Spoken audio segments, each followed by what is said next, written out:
Hello once again, everybody. Welcome to Obscurities and Miniatures. I am High Lord Tamberlane, and I bring to you today Vanguard of War. Vanguard of War is a tower defense-like game coming from Archon, Protoss, whatever they want to call themselves. But this is the Darkness expansion now. This was a collaboration, I believe, with... I don't remember the name of the company. It should be here somewhere. But it doesn't look like it. Okay, that's odd.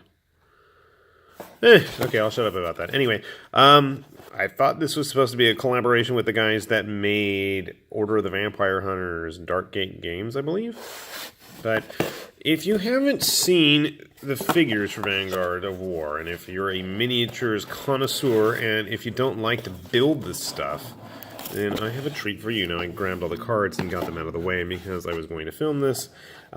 These miniatures in particular are what Archon call their unicast. And they are unicast in that they are cast in one piece. This is not glued or touched by any hands, as far as I know. Nobody built this thing. It came out of the mold. You can sit here and I'm going to show it off. And there are literally no mold lines.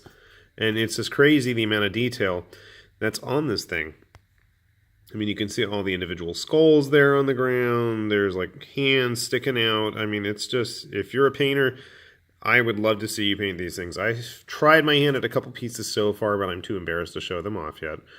Sooner or later I will. But just the detail on this is crazy fantastic, and it's not a small figure by any means.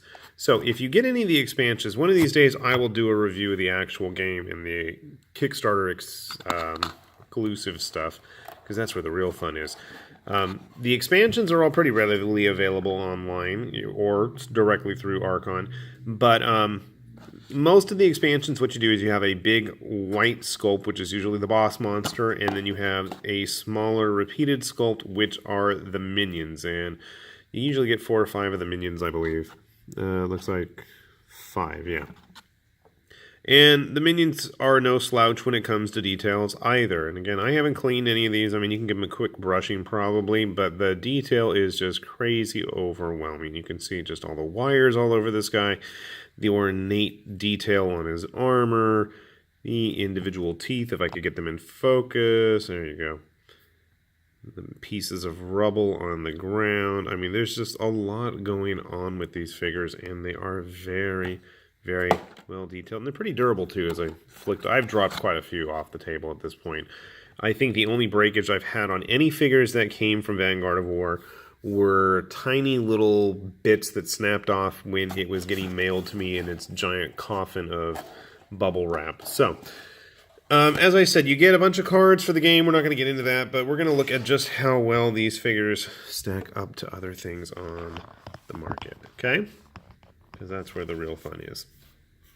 And we will grab our usual Space Marine. I mean, if you wanted to use these things as some kind of a demon or chaos stuff, I mean, they're going to scale really well with human-sized GW bits.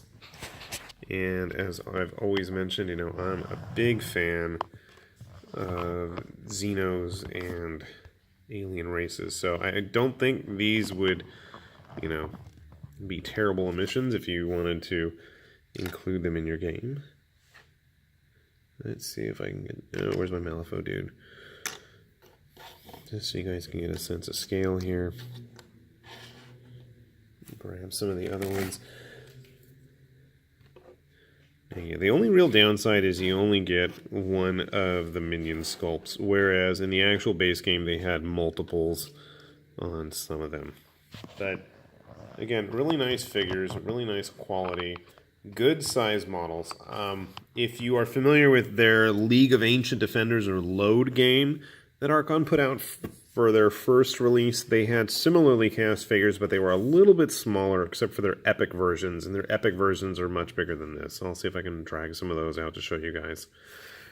But again, this is for a Vanguard of War. I haven't had a chance to use these guys yet. I just got them in the mail, and I'm quite pleased with how they look. So I figured I'd show them off. And if you're interested, I will put a link to Archon's website below. As far as I know, I haven't seen a whole lot of these things in actual retail distribution here in the States, but So far, so good. Fingers crossed. Archon hasn't done me wrong yet, and I've had a couple mistakes in orders that they've actually rectified. So that's been nice. But, you know, any questions, give them a call. See what they can do for you. And absolutely check out the nice, flashy figures. With that said, this has been High Lord Tamberlane and his Obscurities and Miniatures saying